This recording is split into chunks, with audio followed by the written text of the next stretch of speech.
ಇವತ್ತಿನ ಸುಭಾಷಿತ ಮನುಷ್ಯನ ಜೀವನದಲ್ಲಿ ಅತ್ಯವಶ್ಯಕವಾಗಿ ಬರತಕ್ಕಂಥ ಕೆಲವು ವಿಚಾರಗಳು ಅವು ಎಷ್ಟು ಪ್ರಮಾದಕಾರಿ ಕೂಡ ಆಗಬಹುದು ಅನ್ನೋದನ್ನು ತಿಳಿಸ್ತಕ್ಕಂಥ ಒಂದು ವಿಶೇಷವಾದ ಸುಭಾಷಿತ ಆಗಿರುತ್ತೆ. ಈ ಸುಭಾಷಿತದ ಸ್ವರೂಪ ಈ ಪ್ರಕಾರವಾಗಿ ಇದೆ.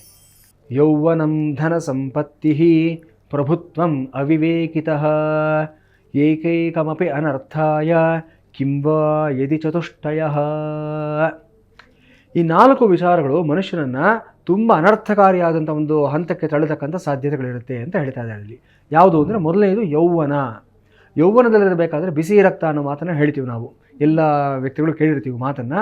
ಸೊ ಮನುಷ್ಯನಿಗೆ ನಾನು ಪ್ರಪಂಚನೇ ಗೆದ್ದು ಬಿಡ್ತೀನಿ ಅನ್ನೋ ಒಂದು ಭಾವನೆ ಇರುತ್ತೆ. ಯಾರು ಎದುರು ಬಂದರೂ ಸಹ ಕೇರಿರೋದಿಲ್ಲ.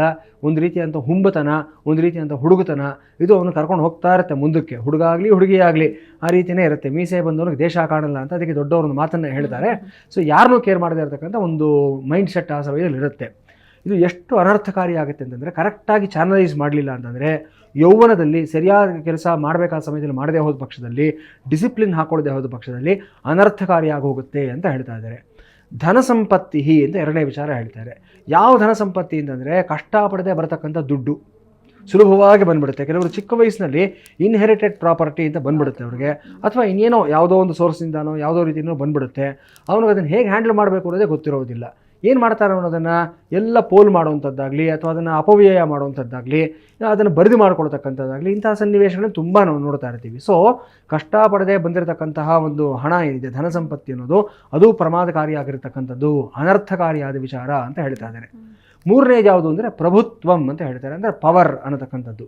ಇದು ಪೊಲಿಟಿಕಲ್ ಪವರ್ ಆಗ್ಬೋದು, ಕಾರ್ಪೊರೇಟ್ ಪವರ್ ಆಗ್ಬೋದು, ಯಾವುದೇ ರೀತಿಯಾದ ಒಂದು ಅಧಿಕಾರ ಆಗ್ಬೋದು. ಒಬ್ಬ ವ್ಯಕ್ತಿಗೆ ಅವನ ವಯಸ್ಸಿಗೆ, ಅವನ ಅನುಭವಕ್ಕೆ, ಅವನ ಯೋಗ್ಯತೆಗೆ ಮೀರಿರತಕ್ಕಂಥ ಅಧಿಕಾರ ಕೊಟ್ಟಾಗ ಅನರ್ಥಗಳೇ ಆಗುತ್ತೆ.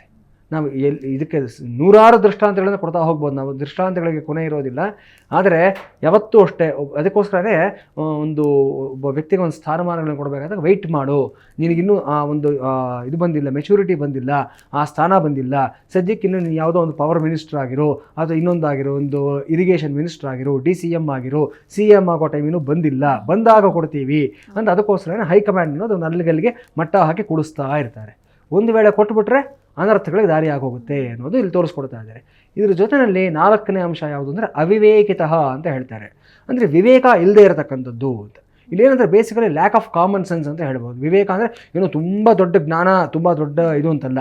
ಎಷ್ಟೋ ವ್ಯಕ್ತಿಗಳಿಗೆ ಇಲ್ಲದೆ ಇರತಕ್ಕ common sense is so uncommon ಅಂತ ಇಂಗ್ಲೀಷಲ್ಲಿ ಒಂದು ಮಾತಿದೆ. ಬಹಳಷ್ಟು ಜನಗಳಿಗೆ ಈ ಒಂದು ಸಾಮಾನ್ಯ ಜ್ಞಾನ ಅನ್ನತಕ್ಕಂಥದ್ದು ಇರೋದಿಲ್ಲ.